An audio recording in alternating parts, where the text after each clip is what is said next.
You want money? Yes. And you hungry? Yes. Không cần khẩu trang để kiếm sống đây các bạn. Hello. Lục từng cái bãi rác để tìm đồ. How much money you can get for one day? 200. Xin chào tất cả các bạn. Hiện nay mình đang đứng ở một cái ngôi chợ là Kikom Ba của Kenya. Đây là một ngôi chợ lớn nhất ở trong thủ đô này. Đấy, thì bây giờ mình sẽ cho các bạn xem cái ngôi chợ này như thế nào nha các bạn. Đấy, hôm nay cũng là ngày cuối tuần nên là rất đông người có thể đến đây. Thì sau khi ở Masai Mara thì mình có quay lại Nairobi này để chuẩn bị hành trình sang một đất nước khác. Thì đây là cái vlog cuối cùng của mình ở Nairobi. Chợ này thì người ta là mở tất cả các ngày trong tuần, nhưng mà hôm nay là ngày cuối tuần thì lại càng đông người hơn. Và để đến một cái đất nước mà có thể hiểu rõ hơn một cái phong tục, một cái văn hóa của người ta ấy, thì mình thường chọn những cái ngôi chợ như thế này để đến khám phá này các bạn. Thì ở đây người ta có thể thể hiện rõ nhất những cái nét văn hóa của người ta. Em gái này bảo cũng khá là thân thiện, mời mình quay phim.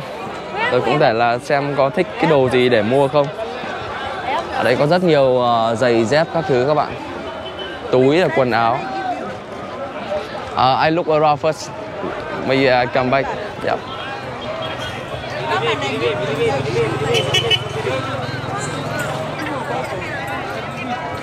Các bạn mới đến đầu thôi mà bao nhiêu đồ đạc luôn các bạn. Giày dép từ hàng mới này cho đến hàng cũ hơn này. Đồ dùng 2-3 lần đấy các bạn. Đấy, như tập trước thì mình cũng nói với các bạn là ở bên châu Âu ấy, tài trợ châu Phi rất nhiều về những cái quần áo ấy. Nhưng mà ở đấy thì người ta mua tầm ví dụ 50 đô, nhưng mà về đây thì không đến tay được những người nghèo ấy. Những cái người ta kiểu như là hối lộ, người ta lấy, người ta bán trực tiếp cho những cái người khác này. Nên cái giá nó chỉ còn dưới 1 đô thôi. Và những cái quần áo cũ này cũng có thể là người ta sẽ nhặt ở những cái bãi rác về, người ta giặt đi, người ta lại bán lại, cũng là chuyện bình thường. Tại vì ở Nairobi này có rất nhiều những cái người nghèo ở đây. Đấy, rồi như cái khu ổ chuột mà bữa trước các bạn có thể theo dõi mình quay rồi các bạn cũng biết đấy. Thì ở đây mức sống của người ta cực kỳ nghèo. Nên là những cái đồ cũ mà rách một chút thôi cũng chả sao đâu.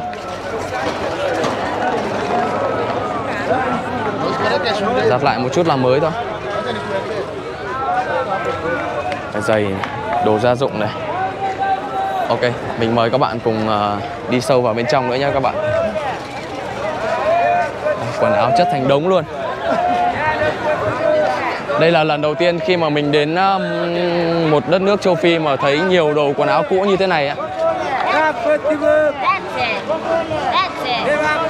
Những cái mái tóc xoắn như của bạn gái này, đây là cái đặc trưng tóc của người châu Phi các bạn.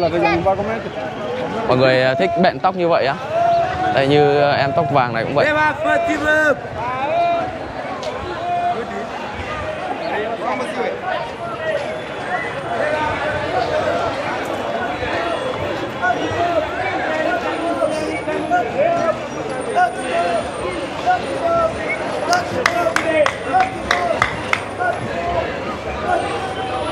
Đấy, chủ khách này vứt quần áo ra tha hồ chọn. Nhiều quần áo là cũng khá được đấy các bạn. Ai mà nhà kiểu như thiếu thốn một chút thì ra đây cũng lựa được rất nhiều đồ đẹp và gọi là đẹp thì cũng đúng. Tại vì nó chỉ cũ một chút thôi.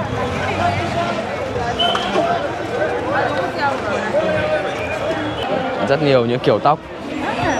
Đây là những cái kiểu tóc đặc trưng của người châu Phi đây các bạn. Đấy, tóc xoăn này, tóc xù này. Rồi các bạn có thể thấy đây là những cái tóc người ta bện lại. Nhưng mà mình thấy phổ biến nhất là người châu Phi thích bện tóc kiểu này này các bạn.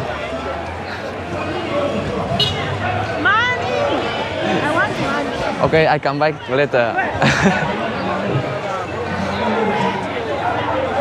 Như em gái này là cũng có một cái mái tóc bện như vừa nãy đây.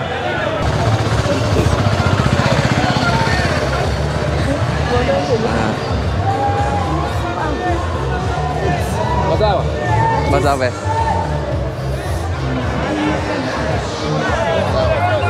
Cá khô. Ở đây mình nghĩ là người ta sẽ phân theo cái từng vùng. Nơi nào là bán quần áo, nơi nào là bán đồ ăn. Một không khí rất nhộn nhịp.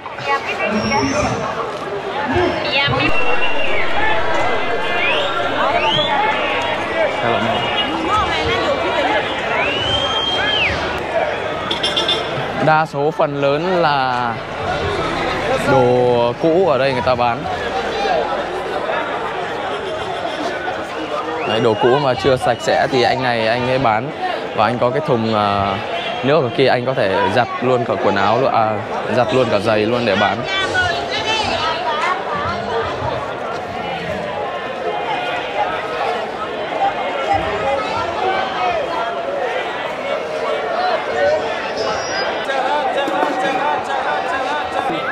Can I see?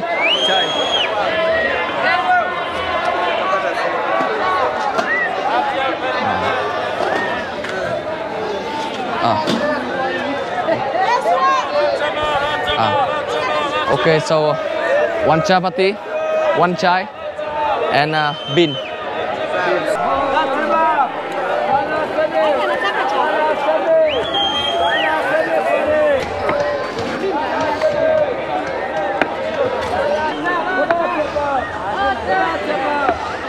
Ở đến mỗi nơi là người ta ăn cái gì mình phải thử cái đấy cho nó biết.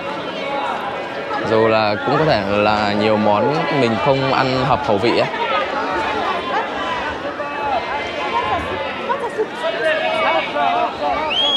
Chapati này thì mình thấy ăn nhiều nhất là bữa mình sang Ấn Độ là ở đâu cũng có chapati.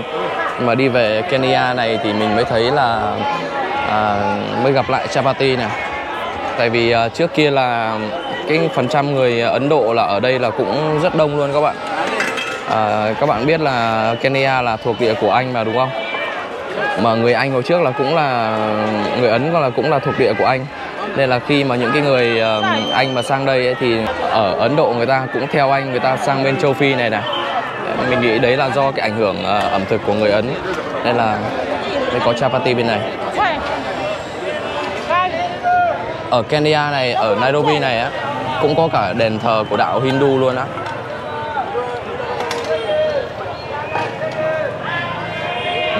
Trà kiểu này cũng là một cái phong cách của người Ấn á. Các bạn sang Ấn là uống trà này là trời quá trời luôn. Bên này người ta cũng gọi là chai. Bên Ấn cũng gọi là chai. Một cái bữa như vậy là chỉ có 100 đồng thôi, là tầm 18.000 của Việt Nam mình.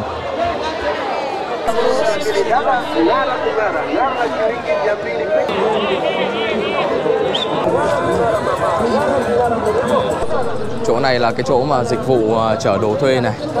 Đấy, người ta có để rất nhiều những cái xe ở đây. Nếu mà ai mà muốn chở đồ gì trong chợ thì có thể ra đây để thuê một chiếc xe này. Đấy, những cái anh chàng như đằng trước các bạn đây là cũng đang đợi để có khách. Kwa shilingi 300 lakini saa hizi tunakuwekea kwa shilingi 100 tu peke yake. Karibia customer uweze kupata screen protector. Càng đi càng có nhiều cái ngõ ngách ở đây. Mình đi mình chỉ sợ bị lạc thôi.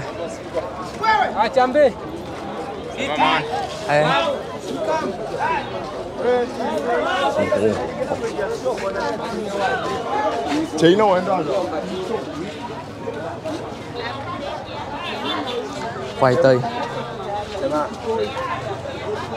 Một cái chỗ này là 50 đồng, gần 10.000 cho, chắc là chỗ này tầm nửa ký một, người ta bán theo nửa ký một thôi các bạn.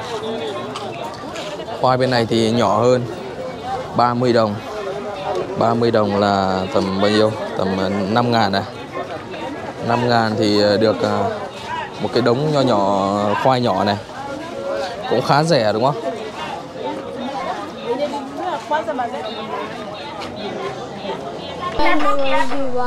Hả? Yes, one you give for my give for Bomba. You want money? Yes. And you? You hungry? Yes. You have family? No family. Where you live? Yes. How far from here? That no family. Okay, so you hungry, right? Yes. Okay, go. Go. I buy some food for you, okay? Okay. What's your name? My name is Almas. Samas. Okay. What? My name for Komba. Okay. What do you want to eat? Eat. What do you want? Okay, so I will buy for you some food, okay? Yes. Okay, Lucky. Hai cô nhỏ này đi nhìn cũng hình như là không có gia đình nhé. Bây giờ mình sẽ đi mua đồ ăn cho nó. Ôi, chỗ này nhiều chuối nhỉ? Chuối, khoai. Doma.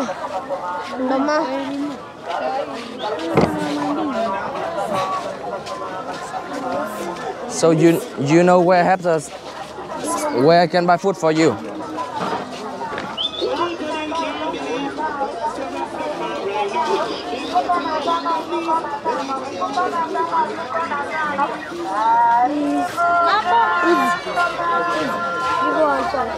Dãy này là bán chuối.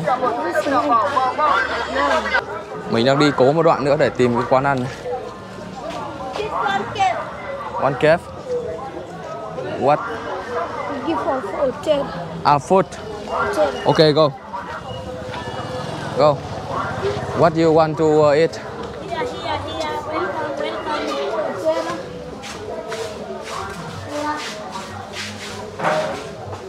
Okay. What do you want to eat? Order. Eat.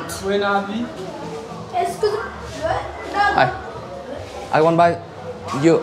I want buy something food here. Want to buy? Yeah. I want buy for two. This one too. Yeah. What? Chips? What do you want? Cuckoo. Cuckoo. Don't have cuckoo. Cuckoo no. What is cuckoo? Chicken. Chicken. Chicken. No chicken. Tabula chips. Beef.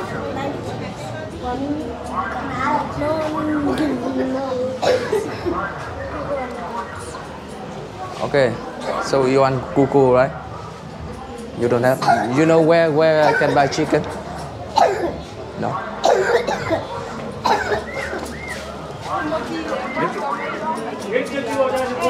Vậy là hai đứa nhỏ này là lâu rồi không được ăn thịt đấy các bạn, nên là giờ chúng nó rất thèm thịt.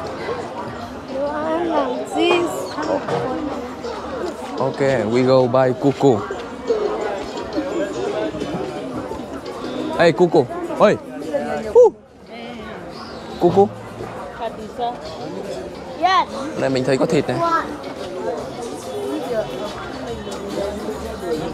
Hey, you have cuckoo? No, we just have beef meat. No. Beef meat? Beef meat? You cannot. Give cannot one for Yama. Yama? What is yama? Yama. Nauliza kama mnaweza kula. Okay, yama. Yama? You need just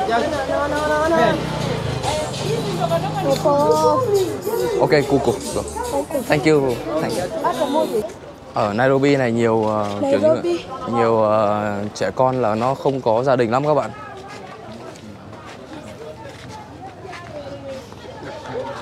Nói chung là cũng không phải là chúng nó nói vậy là để nói dối mình đâu, nhưng mà thực chất là như vậy đấy. Hôm trước là mình đi về Kibera cũng vậy, cái khu ổ chuột ấy, thì ở đấy úi trời ơi, bao nhiêu là người kiểu như là trẻ em mồ côi ở đấy.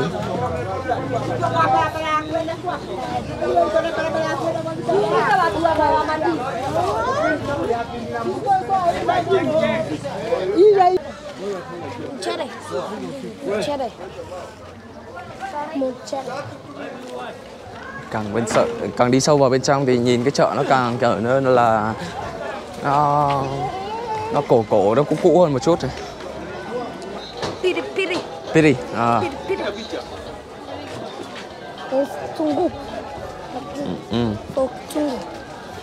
Yes.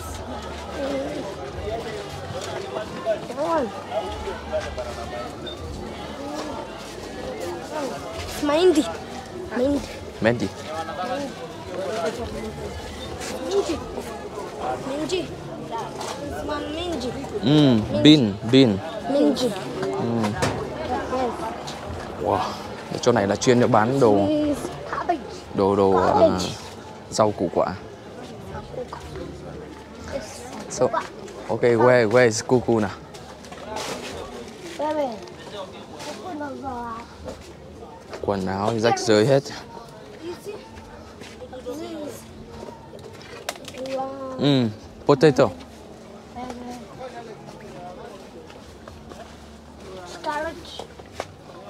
Waffle carrots. Avocado. Uầy. Trời ơi, các bạn nhìn quả bơ đây này. Nhìn đã. Avocado. Avocado. Hey. Two song. Cabbage. Like this. Okay, so you hungry? We find some food. Cabbage.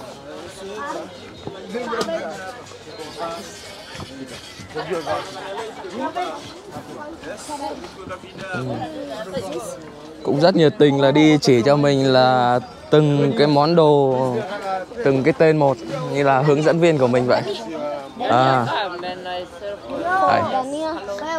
Sister, do you know where I can buy the cuckoo? Hey, Chicken. Yeah. Go to bar. You know? Okay, we go.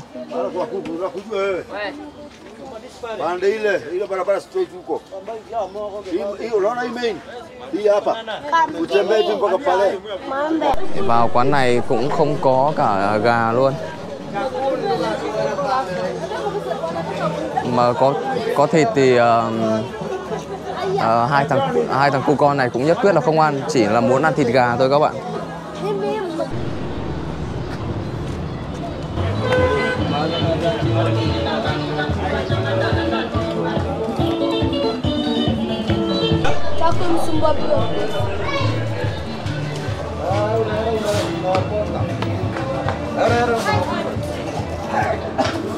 Okay, where's Cuckoo?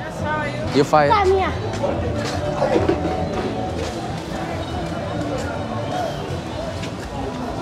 Đây là một cái gian chuyên bán đồ ăn ở đây.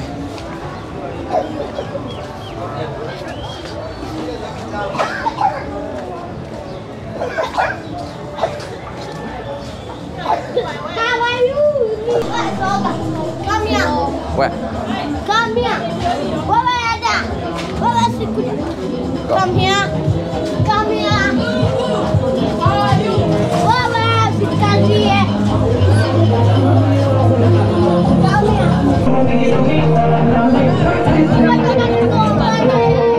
Sit down. You want?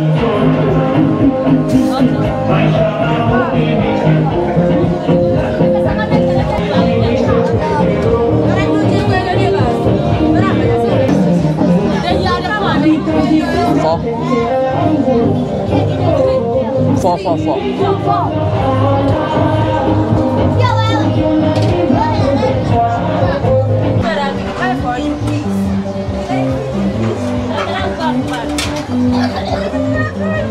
Đấy, từ nãy giờ 2 người bây giờ là thành 5 người rồi các bạn. Đây gà đây thì người ta sẽ ăn cùng với cả ugali. That's good. Ugali chicken, good.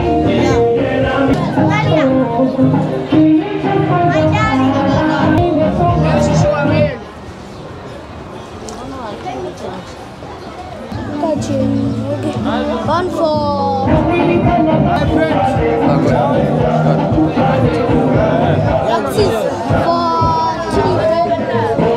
Nhiều người đến quá các bạn ạ. Welcome. Okay, good. Goodbye. Okay. Bye bye. Bye bye.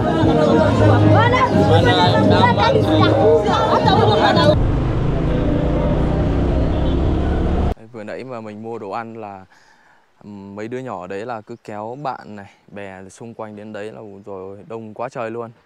Mình cũng chỉ mua một chút gì đấy để cho mấy đứa nó đỡ đói thôi. Thì sau đấy là mình lại tiếp tục đi. Thì cũng đang tính là đi về rồi, nhưng mà khi mà ngồi ăn và ngồi mấy đứa nói chuyện ấy, thì chúng nó nói là nhà của chúng nó là ở cái địa điểm là Cajole, là cái nơi mà mình đang đứng đây các bạn. Đấy, thì mình cũng muốn thử đến xem là nhà của mấy đứa như thế nào. Cái cuộc sống mà như các bạn đấy thấy mà mấy đứa nó rất nghèo và chúng nó cứ đi lang thang ăn xin như vậy ấy. Thì thực ra đấy là cái cuộc sống thực tế ở Nairobi này. Thì 1/4 dân số, cũng có thể hơn nữa các bạn. 1/4 dân số đang sống ở Nairobi thì mọi người rất nghèo như vậy đó. Nên là mình cũng đến đây để coi cuộc sống của người ta này. I can visit inside.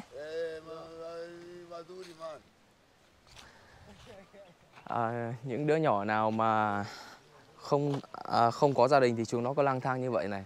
Còn đâu những đứa nào mà có gia đình thì đây các bạn thấy công việc người ta có thể để kiếm sống hàng ngày đây. Hello. Những cái bãi rác này đây là mọi người đến để tìm những cái đồ nào mà có thể bán lại được và đi bán lại để mưu sinh đấy. Thì mấy đứa nhỏ vừa nãy nó cũng nói là bố mẹ nó thì hiện tại đang sống ở đây và đang làm việc ở chỗ này. Thế nên là mình có đến đây luôn.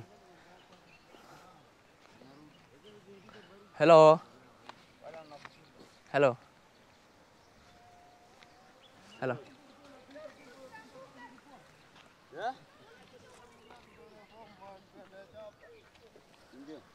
Anh này đang nhặt những cái giày để đi bán, rửa và bán lại đấy. Thì các bạn xem đầu tập thì những cái giày mà người ta vứt đi như thế này á, người ta về chỉ cần người ta rửa lại và người ta khâu vá lại là người ta có thể bán lại cho những cái người mà nghèo hơn. Good. We are hungry. I am hungry. Give me go to eat food. You know when you À, anh này đang đốt dây để lấy đồng này.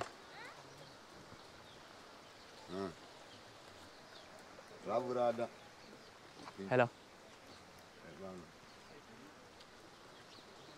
Hungry.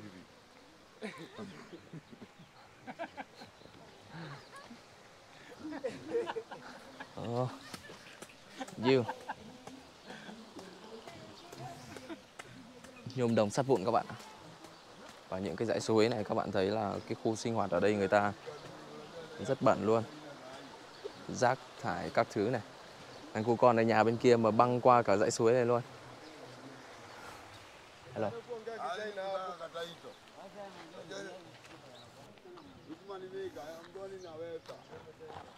Đây. Hello. Lục từng cái bãi rác để tìm đồ. Can you speak English? You speak English? How old are you? What's your name? Mùi. Trời, đi vào chỗ này là mùi hôi thối các thứ. Ui trời, quá hôi luôn các bạn. Hello sister. Lục từng bãi rác ra, không cần khẩu trang để kiếm sống đây các bạn. Đấy, cuộc sống ở bên ngoài thế giới đây. Tuy nó hơi phũ phàng một chút nhưng mà đời là vậy đây.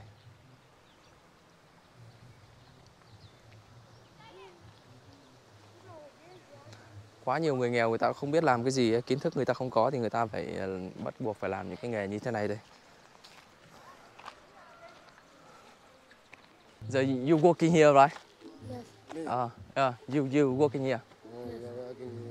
How much money you can get for one day? One day, Yeah. 1,000. 1,000. Only you 1,000. Yes. How about you? 11. How much money you can get for one day? 200. 200. And you 1,000. 200. So where's your home? The home is there. We stay in Abuja. In this village. Yes. You have family or You have Hapa tita. Luku tapi anavuta marero. Yeah, he's with his family. him have family. But now you no go to school, right? Just only working. Today is a Sunday, alafu He's going to school. tunaingianga hivyo na kigoro. So 1,000. How many hours you working? You can get for 1,000. How many hours? How long? Oh yeah, how long? See, from morning to evening. From morning. Morning. What time from morning? From morning to evening 7 o'clock or 8 o'clock or 6 o'clock? to 4 o'clock. 4 o'clock. You come here. And how about the evening? Morning. Evening. What time you stop working? Stop working. At lunch. You work until you choking. Until you be tired. Until you be tired. So you speak English very good, huh? What's your name? What's your name? Eh? What's your name? Jeremiah. Jeremiah. How old are you? I'm fine. How old are you? 12 years. 10 years. You go to school now or you stop school? Let's go. You still go to school, right? For learning, right? Which class? Grade 7. Grade 7. Good. I see some people drink the happy bottle. What is this? You also, right? Glue. Glue. You also Me need a faggy. faggy. Glue? No. And you, glue? It's good. No one. No one here. Các bạn ấy, cái glue là cái glue là cái mà người ta sẽ lấy một cái gần như là bình, một cái hộp mà gọi là sao để miêu tả cho các bạn nhỉ? Người ta lấy một cái bình kiểu như uống nước chẳng hạn, người ta để không ấy, xong người ta có lấy cái gọi là cái xăng của máy bay, người ta cũng không biết nhập ở đâu về ấy. Xong trong cái xăng máy bay đấy là người ta cho vài cái chất hóa học vào. Tại vì các bạn biết là trong cái khu này là cực kỳ nhiều người nghèo, nên là và những cái người mà không có gia đình á, nên người ta thường lấy cái glue đấy là người ta nói chung là rất rẻ. Ví dụ một bình người ta có thể dùng được mấy ngày luôn. Ví dụ một ngày người ta có thể dùng được mấy ngày luôn. Và trong đấy các bạn biết là xăng của máy bay này, rồi cho cả thêm những cái chất hóa học vào trong đấy, rồi người ta vào hút kiểu này này. Nó có tác dụng là kiểu như là làm cho con người như say rượu ấy. Nhưng mà cái đồ đấy là cực kỳ độc hại. Rất độc hại luôn các bạn ạ.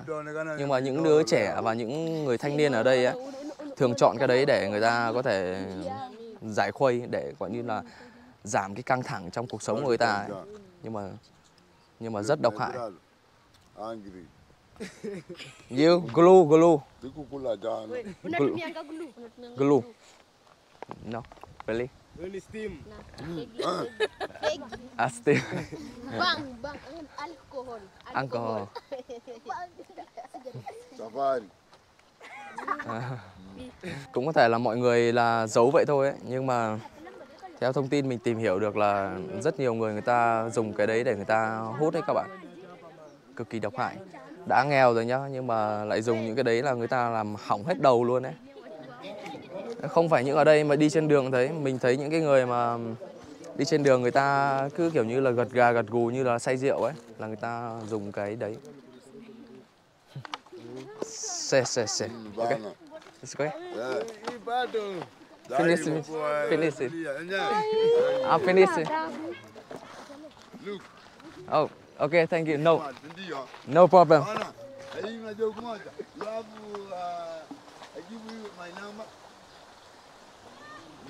Anh này đây, anh cũng đang nhặt những cái rác ở ngay cạnh dòng suối này.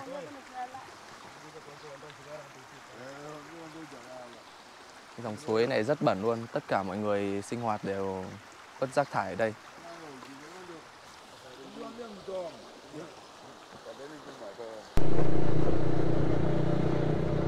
Can you help me to open?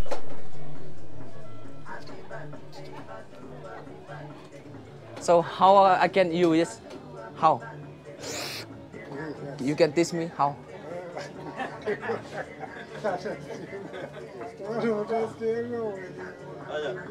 one. How much for this one? This one. How much? 100. So this one I can use for how long? 1 week. And get the sick right?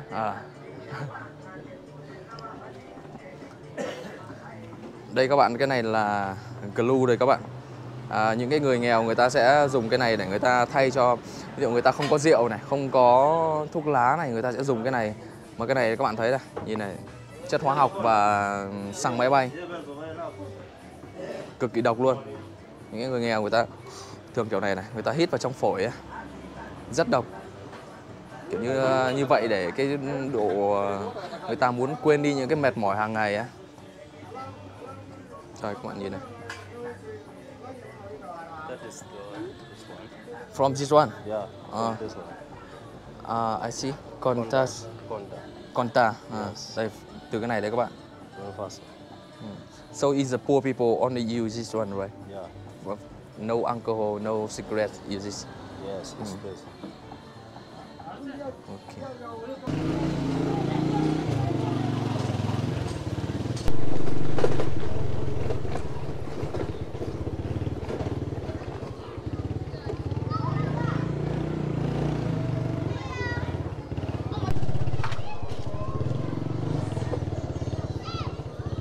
Đây cũng là một cái nơi khác ở trong cái Cô Gia Lê này các bạn.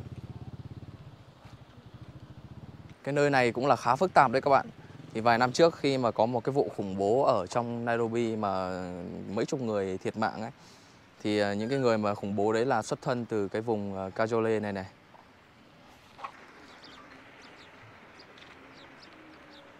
How are you? I'm good, how are you? I'm fine. Yeah. You work hard. I'm doing job. Yeah, very hard job. Huh? Where are you from? Cô Gia Lê? Home. Home. Yeah, where's your home? Kale. Kale, here. No. Nini. Rift Valley. How far from here? It's far. It's far. It's far. Yes. 100 kilometers. 200 meters. 200 kilometers. Yes. So it's a long time you come here to working here. Yes. How much money you can get for one day? 5,000. Really? Yes. Only you? Yes. 5,000. Yes. No lunch. Hello, bro. It's good. Are you good? Yeah. Okay. I just come here to visit. No, no problem. Uh-huh. I'm Joshua. Sorry. I'm Joshua. Zap. Zap. Okay, welcome, Zap. yeah. Nice to meet you. Yeah, nice to meet you. Just saw you coming in, then you. Yeah. Or you're just taking some pictures and. Yes, I just come here for no problem. Continue. You are owner here, right? Yeah. Ah. We are the people who are guiding these people here. Yeah. We are the heads. I asking her, her can make for 5,000 for one day. Really? Seriously? Yeah, depending on the one, okay, it just depends on the day. Yeah. So today, how much money you can get today? I don't get because I work from morning. I don't have. Don't have anything. Okay. Okay, have a good day. Thank you for talking.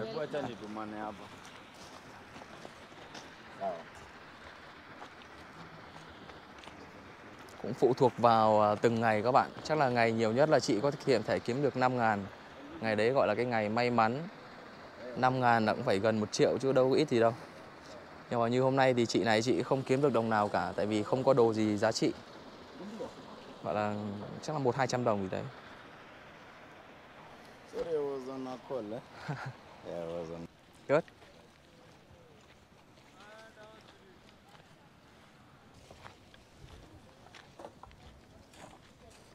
Đấy, phân loại xong mỗi thứ một loại rồi vứt vào đây. Hello. How are you? Good. Hi, bro.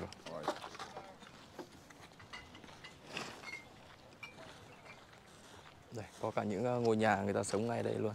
Hôm nay mình cũng cho các bạn xem qua cái cuộc sống mà của những cái người đúng là cái tầng lớp mà thấp nhất ở trong xã hội, ở trong thành phố thủ đô Nairobi rồi.